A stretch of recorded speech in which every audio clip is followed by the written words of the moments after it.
కూడా పిచ్చి పిచ్చి మాటలు వద్దు ఎవడమైనా వాస్తవం మీద మాట్లాడదాం, విక్టిమ్స్ వైపు మాట్లాడదాం, వాళ్ళకి న్యాయం జరిగేలా మాట్లాడదాం. విక్టిమ్స్ కు న్యాయం జరిగేలా మాట్లాడదాం. కానీ న్యాయం జరిగే మూమెంట్లో ఇప్పుడు అది వేలల్లో డీలింగ్ పక్కన పెడదాం. ఇప్పుడు బీదా సాధగా నిలబడతావా లేదా?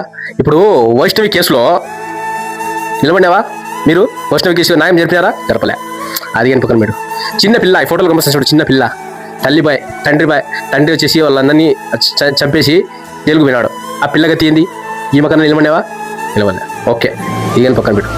ఇంకొకటి, ఆ వైష్ణవి తల్లి రోదన 2 నెలలు అవుతుంది న్యాయం జరగలేదని, నిలబడినావా?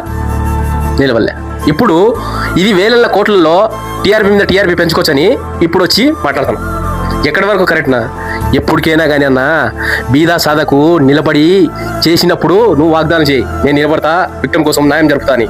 ఊరికే జరపకుండా ఎందుకన్నా? వీళ్ళకి ముందు జరుపు.